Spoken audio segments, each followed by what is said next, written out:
To the track, the wall, makes the leap, and makes the catch! Amazing catch by Junior! He got it! A perfect game! 13 strikeouts! Line drifting out towards straightaway center field, drifting out toward right center, Trout at the wall, leaps up, and he makes the catch! Mike Trout with another spectacular grab! There is out number 2. Bonds hit play high. It's a dig. It is out of here. 7:56. What a special moment for Barry Bonds. Swinging a long drive, deep to right, going, goodbye! He has done it! He has changed the game of the night with one swing of his bat! Hello and welcome to Champions Adjust, the newest baseball podcast hosted by 3 youth baseball coaches with a lot of baseball background and baseball knowledge. Basically, we're just coming together to share our knowledge of the game, have a little fun with it, and talk baseball. And so, welcome. Thanks for tuning in. This is episode 1. We're excited to be here. We're excited to talk a little baseball. MLB season just started, and we're fired up. We're ready to go. What's going on, fellas? How are we? Doing okay, man. How are you? Fantastic. Doing great. Much better after that burger. Yeah, it was a good hot dog. I'll tell you what, whoever wrote that stuff, man. Wait, I mean, Hall of Fame. Oh, geez. Here we go. A lot of Hall of Fame talk. Okay, we're getting into the meat and potatoes of this episode in a bit, right? This episode 1 is really about introduction, why we're doing this podcast, who we are, what makes us somewhat credible to talk about baseball, even though you don't really need to be credible to talk baseball. If you like baseball, you should talk about it. But we just came from practice. All 3 of us coach teams. And then we just had some food to get ready for this pod. We got some beers. We're unofficially sponsored by Bud Light.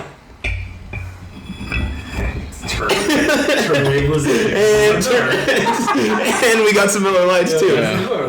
But like I said, before we get into the real important part of this episode, we have a bone to pick with you, Mr. Bodden. Oh, we don't even know each other's names yet. No one knows my name. No one knows your name. No one knows your name. We'll get to that later. I didn't expect this. But we're ready to go. We got a bone to pick with you immediately. Okay. So you went to a baseball game on Friday. You went to Rangers opening day. We both did. No, it was not you opening day. It was not. So we both went to Opening weekend, first Opening weekend, Texas Rangers. You have a bone to get your facts right. No, I wasn't there. I'm just fucking flying by the seat of my pants, baby boy. Hey, cursing away. Well, I'm cursing. Let's And go. we're live. Most people who are watching this episode right now are watching this because of me, and so they know that I curse. Okay? So here we go. So you opening day, Rangers game, Rangers ballpark. Okay, you're there at the game. Yeah. 6 innings through the game. We'll call it opening day. We'll call it opening. I guess we're doing that. Yeah, Makes it more exciting. I'm sticking to it. Fans who went to the national basketball game. Who actually knew what the game was that I'm talking about. But you were there. Yeah. Watched 6 innings of baseball. No hitter going on. Yeah. You decide to leave the ballpark. Yeah. You decide to leave the ballpark. Had to get out of there. Are you even allowed to be on this show with us? You're right. What's happening here? Big baseball guy. No, come back, explain yourself. We're giving you the table. All right, so I'm engaged to a beautiful woman by the name of Larissa Fuentes. Yeah, I love her. She's fantastic. I was going to replace you with her. She's laughing. Now, hey, Larissa Fuentes.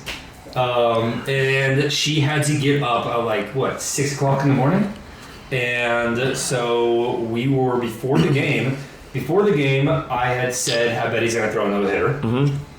Joe Buster's going to throw another hitter. I was relayed that information. It's literally it's in text. Even more reason to have stayed. But yeah, I agree. And I thought about it because I even looked at her as we were leaving saying, I love you because I'm leading a no-hitter right now. And he's going to throw it. Yeah. But there's nothing better than listening to her on the radio when it happens, right? True. That's what they say. Yeah. You can't miss that Rangers broadcast, man. Yeah, here's the Rangers broadcast. And so it was more that we were both exhausted, and we went to this game, and she had to be up at 6 o'clock in the morning, and I felt for her on that. I didn't want her to be miserable, so we left. We were supposed to be on the 5th inning, and then we ended up staying and talking for a bit, so we ended up leaving around the 6th, maybe the 7th. Got in the car and was 11 outs away from a no-hitter, and I was texting my friend with the Padres, shout out Wayne Gross. I was texting him countdowns for every inning from the first inning to the ninth because I told him before the game that it was going to happen. So, yeah, that was impressive. That was the same game. As soon as I sat down, he said, Rangers are getting no hit. And I was like, okay, why do you think so? I mean, Joe Musgrove, good pitcher. Rangers lineup, pretty trash. It makes sense, but like, why today? And sure enough, we make it to the 6th. I have a game the next morning at 8 a.m. Got to be up at 6, maybe 5:55 actually. We made it the whole game. So just saying, when you're at a no-hitter, But can we be sure that he still throws a no-hitter if I had stayed? You never know. Probably. So you're welcome, Joe Musgrove, for leaving. Yeah, the game. sure. That's that's very subjective. Thank you. But listen, man, the name of this podcast is Champions Adjust. Sure. And so I expect all of us are champions, Lulu included, and I expect champions to adjust in everyday life. Okay, that's what we do. Your fault. We're champions and we adjust. That's the name of the podcast. Okay. The theme of this podcast is we're in the trenches. Okay, we're in the trenches and we pick ourselves up because champions adjust. Called out in the very first So I'm glad we got that out of the way. I'm appreciative to my co-host Sandra for relaying that information to me so I can start this podcast off with a bang. Yeah, just don't let it happen again. You know what I told you the day after? Nobody has to know we left early. We should tell everybody we saw it. And that's the first thing my guy told me Monday when I saw him at Elite 5 Tool. Well, now at least 2 or 3 people know that it happened. Yeah. So in the first few viewers, my mom included. What's up, Mom? Shout out Lori. Spencer Schiller, For sure. Spencer Schiller is going to watch this podcast for sure. Okay, so now that people actually stayed to listen to this podcast, since we had that pretty good little opening segment, we're going to go into the introductions. Yeah. I'll say my name first, and then you guys talk about yourselves. My name's Aaron Mashvitz. Many of you might know me as Jackson Stone. Either way, call me both. Call me none of that. Either way, that's my name. Bodden, go first. Who are you? Where are you from? What's your baseball background? Why are you here? That's a loaded question. It sure is. My name is David Bodden. I am from Dallas, Texas. I went to the University of Arizona where I like to say I majored in baseball. I got a 5-year education of sitting on the bench and learning from a Hall of Fame coach, Andy Lopez. Was not by any stretch of the word or imagination good enough to play there. I was lucky enough to be taken on in a operations role across 5 years, and I got to learn the game from him. I also bat-boyed and was a clubhouse guy for the Rangers and the Rangers AA affiliate, the Frisco Rough Riders. Shout out DMX, Rough Rider Nation. And I learned from some of the best minds in baseball. Just never good enough to play to that level, but good enough to sit on the bench and listen to coaches coach and drills and the mental side of the game. And got very fortunate with that. So I've been around the game, for my entire life, but from a professional coaching standpoint, since I was 15 years old. It's been 18 to 23 years old with Andy Lopez, and yeah, I mean, my passion is the mental side of the game and learning. I think that the closest, we can get more into this later, but this is, I think, a good part of my intro of who I am as a human being. Is I think the one thing I love about baseball most is it so closely correlates with day-to-day life, in that we will not succeed a lot of the time. Right. And we will have to, what's the name of the podcast? Adjust. Champions adjust. And every day in life, you get stuck at the red light and you're running late. You have to adjust. And you're in sales and you had a bad sales call. You have to bounce back from it. You make an error at shortstop. You have to bounce back. You strike out looking. You have to bounce back. And life doesn't end. One failure does not make a person. And I'm a firm believer that we are who we are as human beings because of not because of how we respond to our successes, because anybody can succeed well. How do we respond to our failures, and how do we bounce back, and how do we adjust? And that's my big passion. That's why I love this game of baseball so much. I've been around it my entire life, and I've learned from some of the better minds of it. And my big takeaway is that you can't avoid failure. You can just respond in a certain manner and be the best person, the best teammate can be, and have good work ethic and work hard. And as long as you have good work ethic, you work hard, and you're a good human being, good things will happen more than they don't. Exactly. We're gonna put a pin in that because I want to double click on something that you said in a second. Because I'm all about it. But I want to touch on kind of your transition from playing, because you actually played as a good ball player in high school, to then making that transition out of it And we're going to touch on that a lot in upcoming episodes about, the identity of an athlete, how you transition out of sport, where there still can be found love and passion in doing something inside the sport that's not actually playing it. So we'll double click on that in a second. Our other co-host, take it away, man. What's up? Yeah, what's up, guys?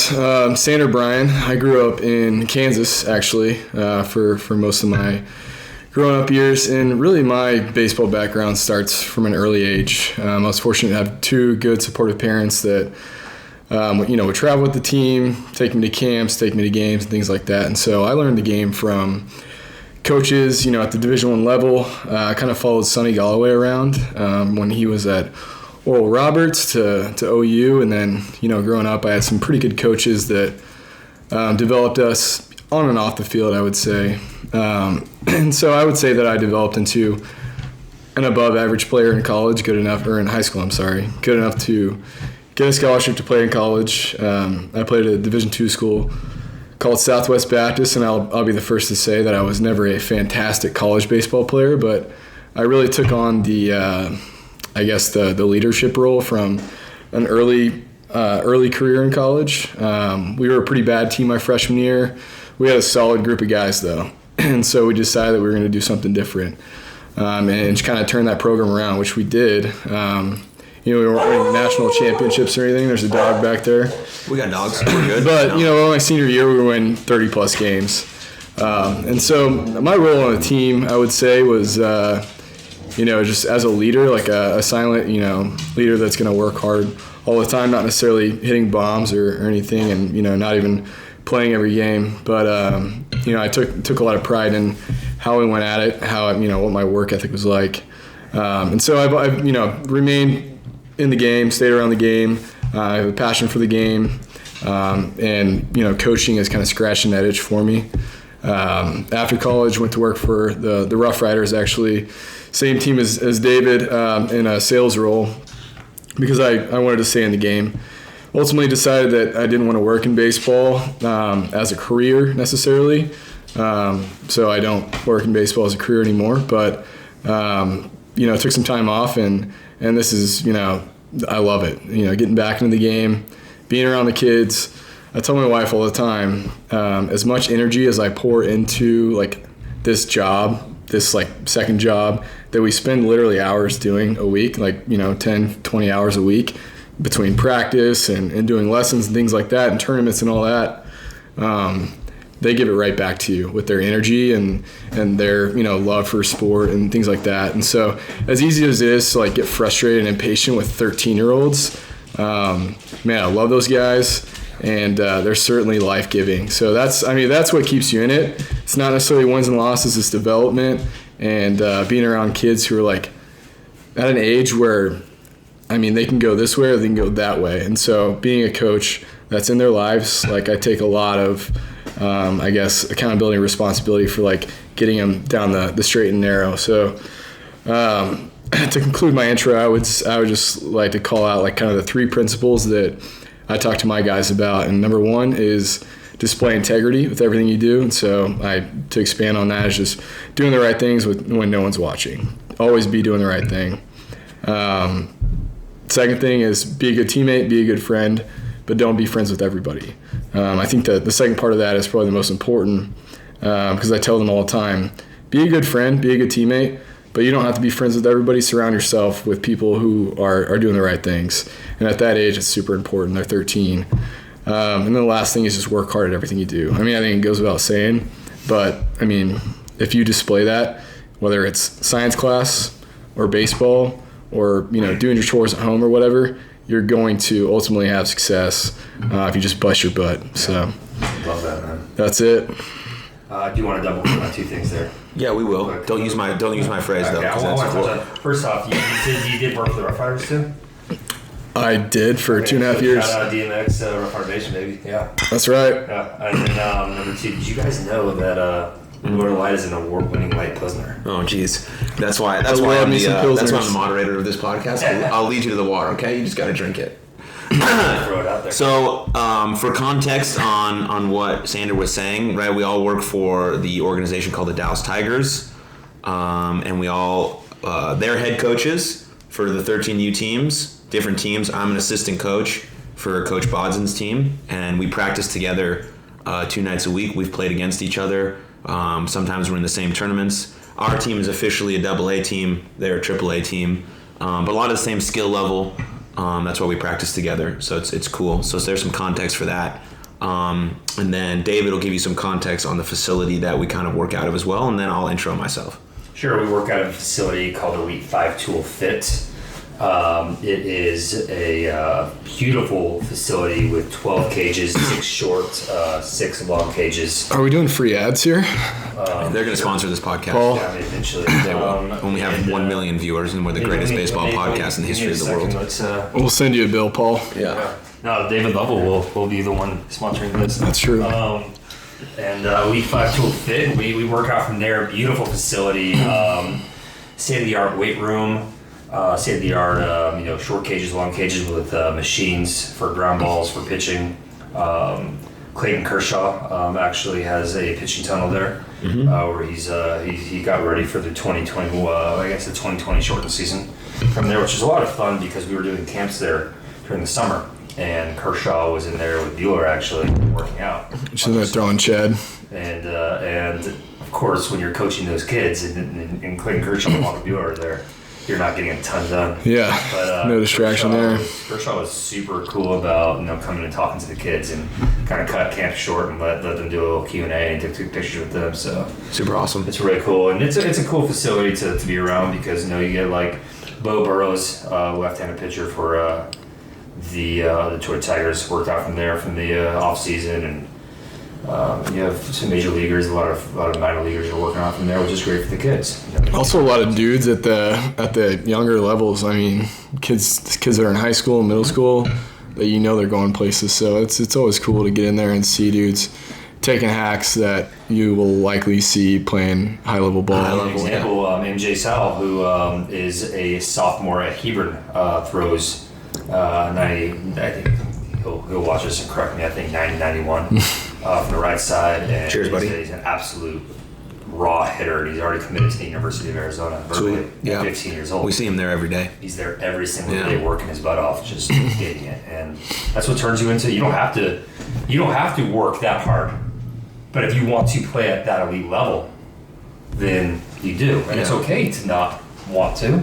Just your expectations of what you will end up doing will have to be managed, because this kid is a very athletic kid, Right. God-given talent, and he still works out Cultivates it every single day. Yeah, he cultivates it. So, myself, and the reason why I wasn't as good as I probably could have been was I wasn't given God-given talent in my body, but I still worked really, really hard. Which probably translated to probably Division II at best for me. Yeah. That segues right into what I wanted to double click on you about was there a moment when you were in high school? Because you were a pretty good pitcher in high school. Sure. Funny enough, you gave me pitching lessons. We're about 4 years apart. Yep. And my mom thought you were really sweet and kind, which she was right. You are very sweet and kind. Yeah. And you started giving me pitcher lessons when I was 13. We also hung out in the same Jewish youth organization, so that was cool too. Combining both worlds of baseball and Judaism. But was there a moment for you specifically where you thought, if I can't play Division I, then I don't want to play at all? Or was there a moment where you just said, I'd rather go this route of trying to learn the game for a future? Or was there some sort of specific memory you have of like trying to make that transition out of playing? So, to start, I grew up in the bus leagues and minor leagues as a bat boy and clubhouse manager, and I saw how brutal it was to be a minor league baseball player, especially a 13th round to 50th round guy in the organization. Yeah.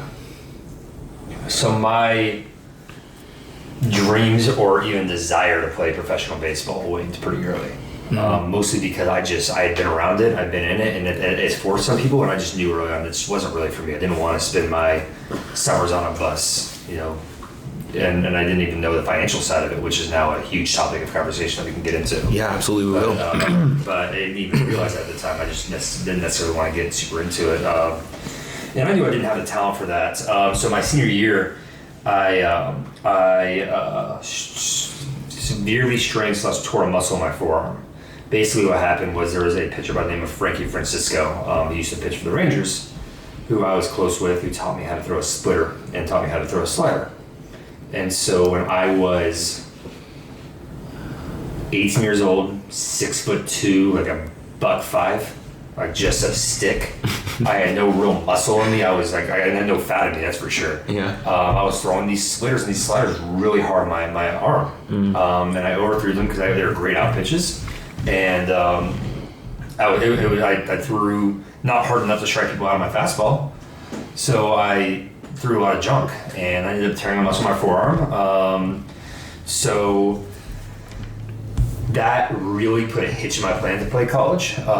The doctor who I went to go see by the name of Keith Meister, who was the Rangers arm doctor, and that's how I ended up with him, was the team doctor for Florida Gators for years, back when Andy Lopez was coaching at Florida and won Coach of the Year in '96 and did incredible things at the University of Florida. So when Lopez was there, they got really close. So when I went and did rehab with Meister, it basically came down to like, hey, do you want to play college baseball? And I was like, I would. And he goes, well, I don't know how well you're going to rehab from this, but my really close friend is at Arizona, and I bet you I can get you on as a student manager there if you want to just learn the game of baseball. And that was a appealing opportunity as an 18-year-old to go to the University of Arizona in Tucson. It's just like it's summer break year round there. Right. Shout out, free plug for Arizona Athletics. Palm trees and so is Southwest Baptist, but obviously Kansas. The D2 of the D. It was Missouri, but yeah, you get the idea. My bad. Still tropical. So did that make it easier to digest that you were never going to actually play the game again? I was 19 at this time when I went to Arizona. I was 18 when I made this decision that it was my first real example of when a door closes, i.e. my baseball career, a window opens. And you have to bust through that window and see what it's about. And I could have gone to a D2, D3, and I could have sat, I could have played. Who knows what would have happened? I mean, who knows? But what I do know is that I opted instead to get a really fun college experience. Yeah. But I also got a really cool baseball education at the same time. And all because I was blessed to have the Rangers team doctor refer me to this incredible human being that is Andy Lopez. Sweet. He took me on, arms wide open for 5 years, and treated me like a son, and taught me everything that he could teach me. And I was flying the wall for most of the time, but it was cool to no regrets on that. Yeah, I mean, it's led you to a pretty sweet spot in your life. Thank God. So cheers to that. But myself, I guess that's important. Like I said before, my name's Aaron Mashvitz, aka independent professional wrestler Jackson Stone. Let's go. Shout out. There you go. I also have my own podcast if you want to listen to that. It's called Jackson Talks Everybody. But in terms of my baseball career, my baseball background, I played high school ball at Plano West. Shout out Wolfpack. And then I was fortunate enough to play Division I baseball at South Dakota State University, home of World Series champion Blake Trinan. Who will never be on this podcast. I was about to say something. Good guy? No, I would love to have him on. He just doesn't respond to my text messages. Anyways, Blake, if you watch this, what's up, man? How are you? Send me a message in our group chat. But yeah, I played all 4 years at South Dakota State. I was a 4-year starter. I was an All-American my senior year. Definitely had hopes of getting drafted and playing at the next level, but neither of those things happened. And I think the transition out of baseball would have been really, really hard for me if I didn't basically just fall right into professional wrestling. It's not really common that you kind of are able to. I feel like I lived two separate lives, one all about baseball, and then just made this very quick transition into pro wrestling, and they're like two separate things. But I graduated South Dakota State in 2014 and never even thought about baseball, thought about coaching, picked up a bat, wanted to be involved in the game. I think I was saltier than I ever thought I was about it until I got back into the game. And I randomly went to lunch with Bodden maybe 8 months ago, right?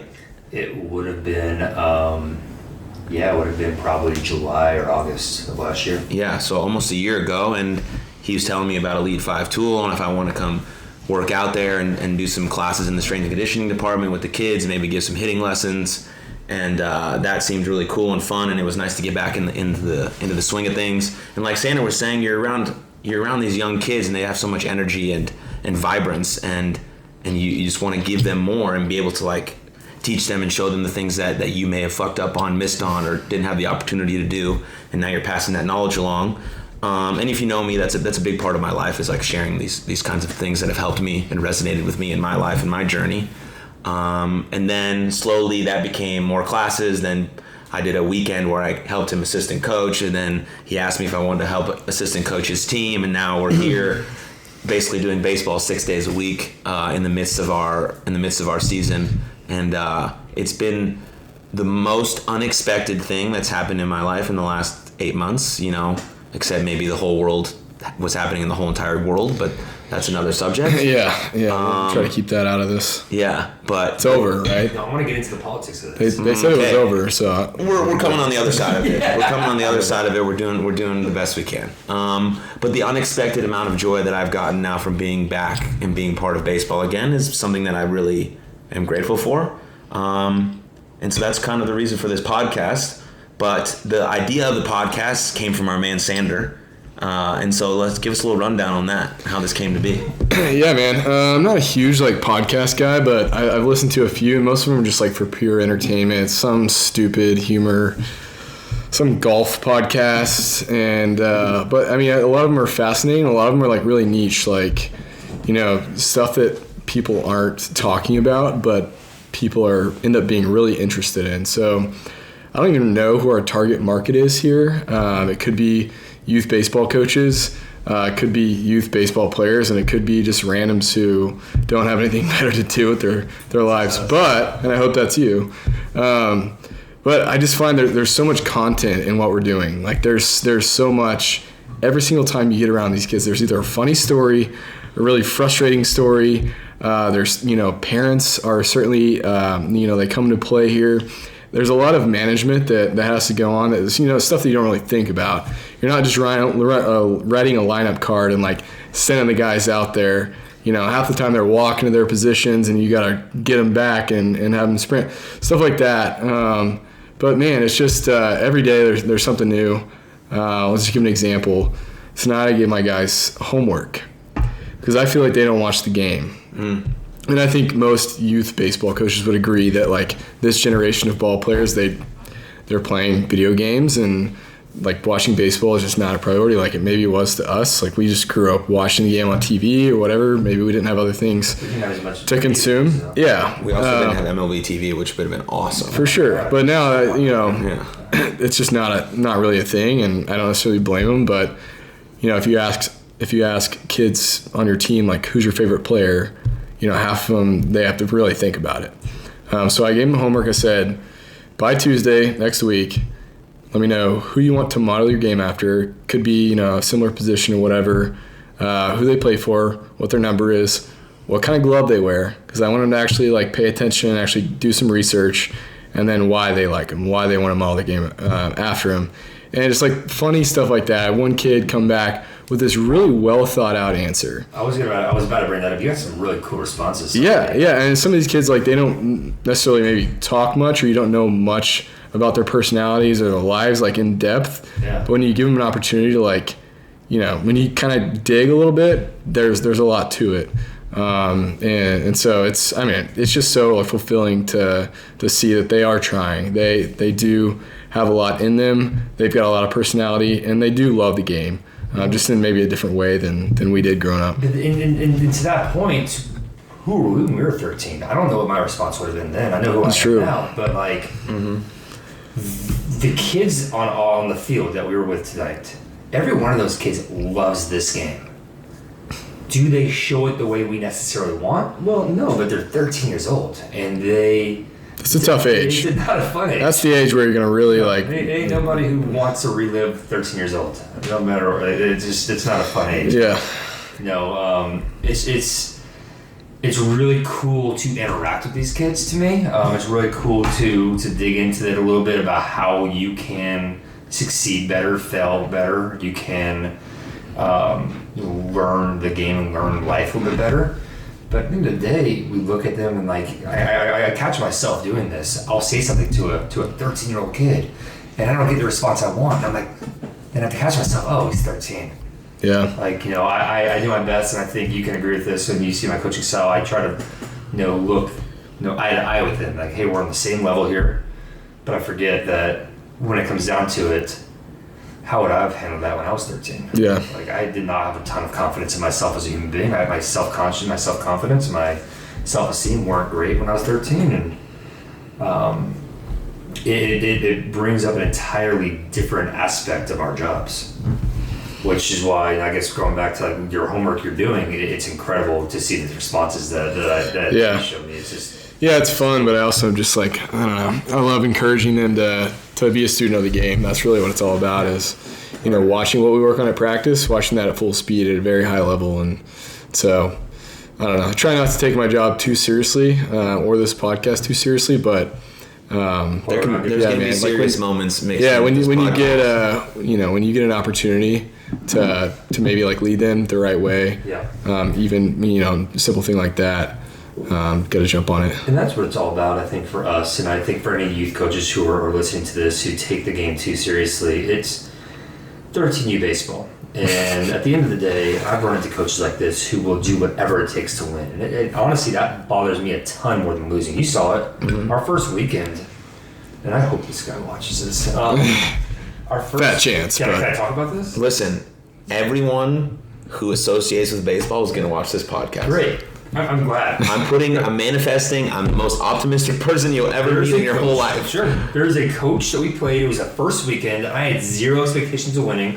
It's when, as a coach, and it's a brand new team who I've never coached before, I have no idea what I'm doing. I'm putting people who should never play in the outfield. I'm putting somebody who should never pitch on the pitcher's mound. You're just playing with fire, seeing, throwing stuff at the wall, see what sticks. Mm-hmm. We're down 4-2 in like the fourth inning of this team, and they throw the hidden ball trick at us on a Saturday, the first tournament at AA 13U. And I'm sitting there like, that's a little... And it didn't bother me they did that. It's the fact that the coaches were yelling, 3, 3, 3, 3. They were like in it. And the parents. And the parents were doing it too. And I'm like, you guys practicing, good for you, but Little Bush League, you're already up. Like, why? Why? Like, who's that really benefiting? Are you teaching that this stuff in high school? If you do that in high school, you get hurt.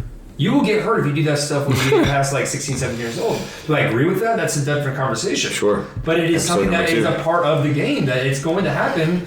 Get yourself hurt. And then after the game, we lost. And that, again, couldn't care less. Like, I saw what my team was worth. I was actually impressed. A lot, like when you have a brand new team, coaches, and you've never really seen them on a field, and you expect the worst but hope for the best because you really don't know what you're going to get. And it turns out like, hey, we lost by 2 in both games. Like, okay, we're not a bad team. Yeah. Well, if we try to win, we're going to win some games here. And if they hadn't pulled the hidden ball trick, you guys probably would have won, right? Yeah. Who knows? Those bastards. Here nor there, though. Whatever. Like, that's what you choose to do. It's what you want to teach your kids at 13 years old. That's your prerogative. That coach is a loser.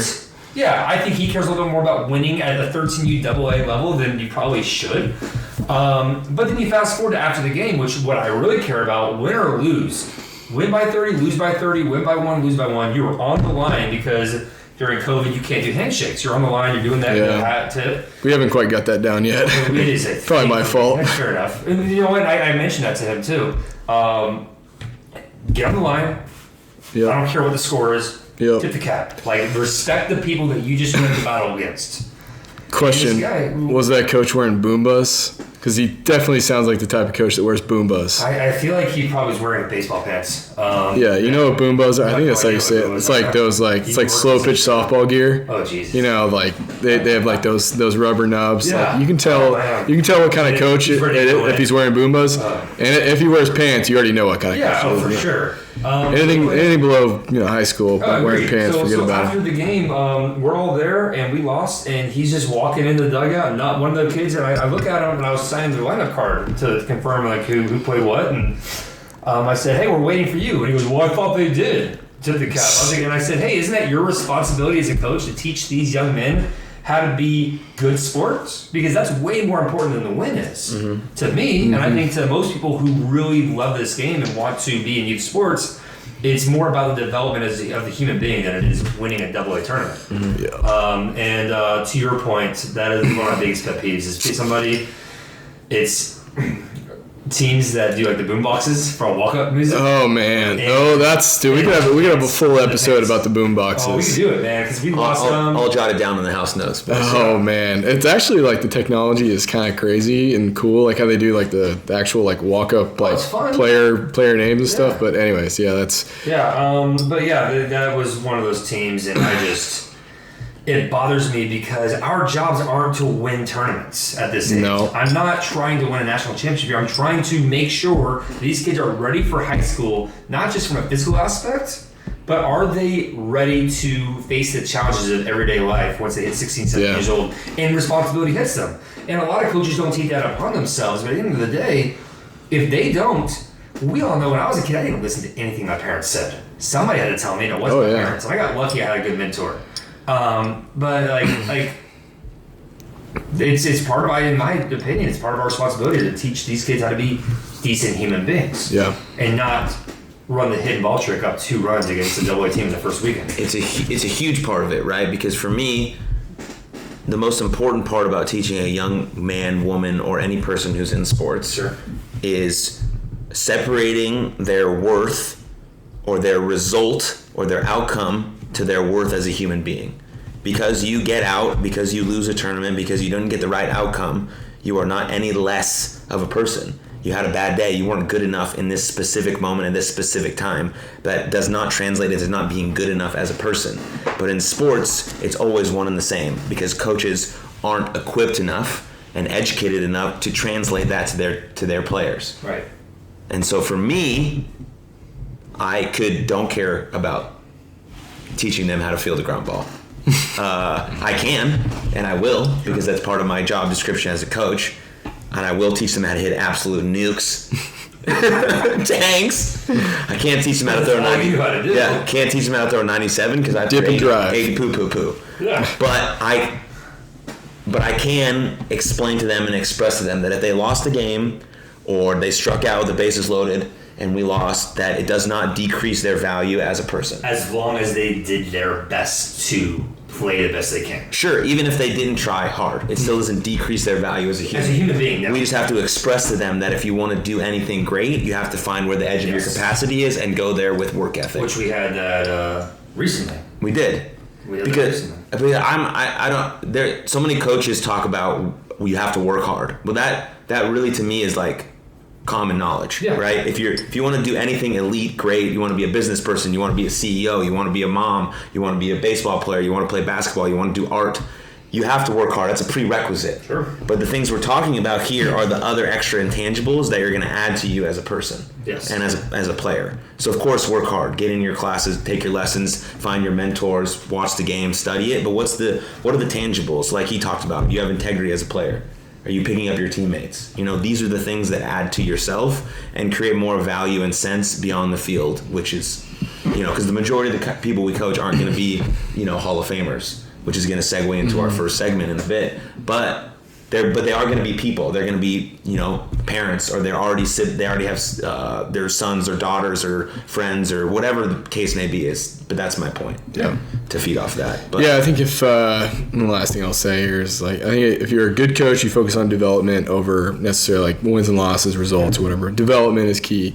I think if you're a great coach, not saying we're a great coach, but we are. I think if you're a great coach, you focus on development as not only a player but as an individual, and I think that's really why we're sitting down having this talk is because it's a passion that we just kind of backed ourselves into and found ourselves being really into is just making these young men better individuals and better humans, and man, we have fun doing it. That's for sure. So there's a story I love telling, and I love to tell this in the first podcast. There we go.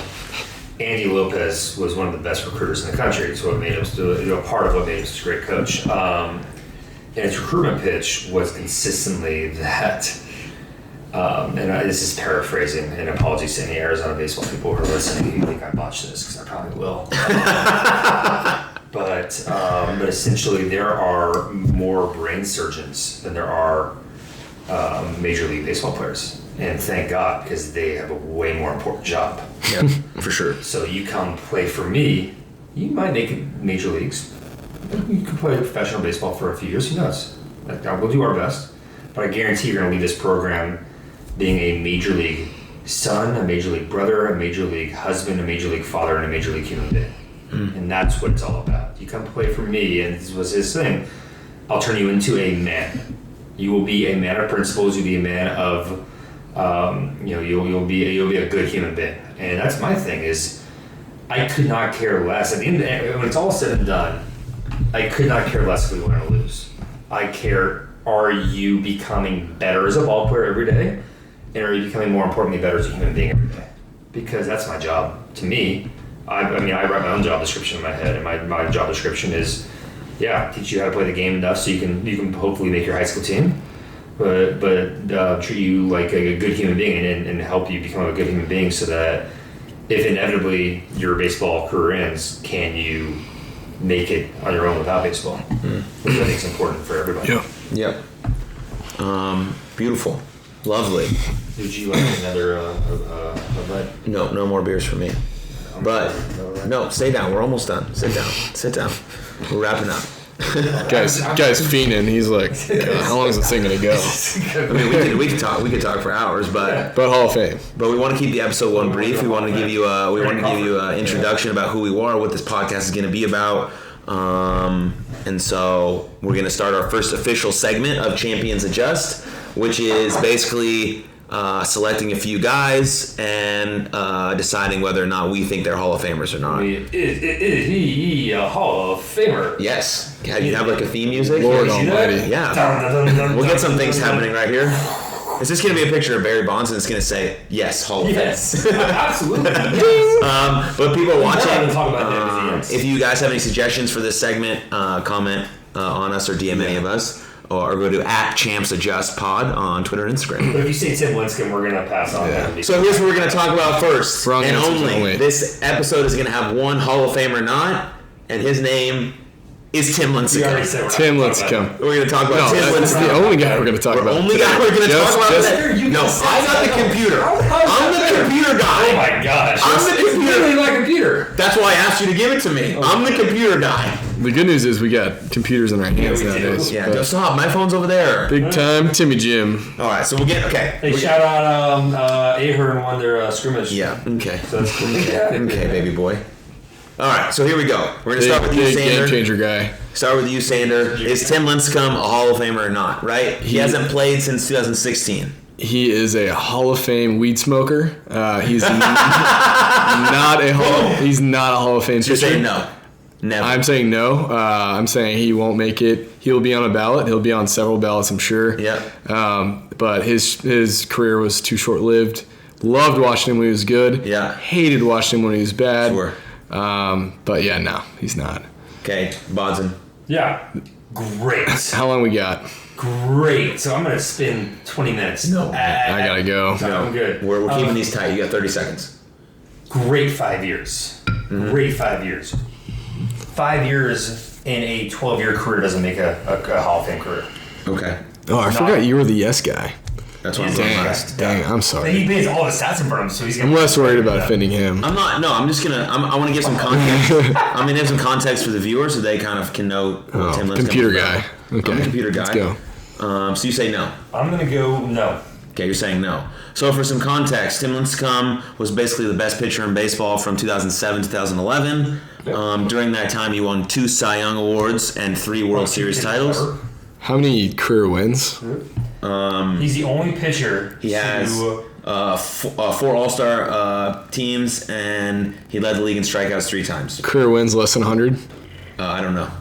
I don't have He's things the right only here. Baseball player, reference. He's the second player in history to win multiple Cy Youngs, multiple World Series, throw multiple no-hitters, and make multiple All-Star games, other than Sandy Koufax. 69 and 41. Yeah. His career record's 69. He won, well, 69. He's Hall of Famer. Okay, but for real. So you say no. I say no. Who name one Hall of Fame pitcher with less than 100 career wins? I know. It's very interesting. Yeah. Let's look that up. It's a very interesting. Hall of Fame is absolutely about longevity. I mean, if he had won 5 Cy Youngs and really on 6 decent seasons, I would get it maybe, but I don't know, man. The World Series, that's great. That's certainly an accolade, but man, I mean, longevity certainly plays a factor in my opinion. It does. And that's not to say that, like, does he deserve votes? For sure he deserves So votes. he's on Does he the- deserve to be on the ballot for 5 years? Sure. He'll be on the ballot. I would say he- 2022 with David Ortiz and Alex Rodriguez. Both of whom the next year might not have a Hall of Famer because voters won't vote for A-Rod. Yep. They'll vote for Ortiz. Will be, I think, a first ballot Hall of Yeah, I Famer think because so. he's a first ballot Hall of Fame guy, which is another thing we can talk David about in this Ortiz. podcast. It's not the Hall of Ethics. Are you a nice guy? Should you be in? What do your numbers look like? We'll dive into And it. Yeah. Because David Ortiz is a Hall of Fame human being, so he'll get in. Do his numbers show it? Probably, but writers look at his personality. Yeah. A-Rod was a juicer, so he won't. I say Lincecum stays on the ballot for 6 to 9 years. I think Lincecum. It makes it to the Hall of Fame. I'm not going to comment on David Ortiz or Alex Rodriguez Do you yet agree with him? because we're going to start on episode 2 with what we think of the Hall of Fame, what it's about. We're going to talk a little steroids. A joke. We're going to give our He view knows a on thing or it. two about that. All-American. Just kidding. Anyways, yeah, this happens when you go from baseball to wrestling, right? Not much changes in terms of drug use. So now that we Can you ended up, clarify there? I mean, let's just like... we don't do drugs. no, I'm just saying there's a lot of steroids. Not much changes. I do a go- ton of life. There's just a lot of steroid use in both baseball and professional wrestling, true. right? But one is a But pretend. we clean. One is a pretend sport where taking steroids is fine if you do it right, safe, healthy, in an effective way because it's just an aesthetic. It's making you look bigger, stronger, recover faster. But in a sport where We just lost like 50 viewers. Can we clarify you did not like my life as a drug joke at all? no, and then in baseball, No, right? I don't think it landed. It's competition, so there's a lot of You liked it. there's a lot of debating arguments on that, on cheating in baseball in general, and we're gonna open up episode number 2 with that exact topic, and we're gonna talk more about David Ortiz, Alex Rodriguez, Pete Rose, Barry Bonds, that whole You look like Big Papi. deal for episode number 2, and then we'll get into some more youth baseball stuff. Good stuff. Closing thoughts, boys. I'll wrap us up. Not much, man. We got the weekend off, so giving the guys a little break. You guys are back in the grind this weekend. Got a big tournament. Good luck. Yeah, I'm going to go 2 weeks off across hit the links with the boys. But, yeah. So yeah, awesome. If you Tell your friends. Do I get closing Oh yeah, closing statements, and I'll wrap us up. I have Lord, nothing. you have nothing. Okay, great. Thank you. Thanks for watching. The last episode time 1. we'll have nothing. Yeah, thanks for watching episode 1 of Champions Adjust. Follow us on Twitter and Instagram. Give us a review on Apple, especially if you liked episode 1, and then send it to a friend who likes baseball or likes sports or is into this kind of stuff. Can I have a quick shout out before? No, we're gonna do. Yeah, I love you, Mrs. Bodden. Thank you so much. Thank you, Mom. We're going to attempt to release an episode every Thursday, starting when this episode comes out, which will be April 22nd. So yeah, follow us. Tell us what you want us to talk about. We're open to any suggestions. Unless you're the guy who did the hidden bottle trick. Especially if you're a guy that did a hidden ball trick, we would love to have a conversation with you. Talk about you Absolutely. and your softball pants. Yeah, and we might have guests. I don't think it's necessary right now, but it's just going to be the 3 of us kind of chopping it up, enjoying ourselves, having a few beers, and talking baseball. But thanks for listening, and I hope you guys have a great day, great night, whatever. Cheers. Peace. Nice.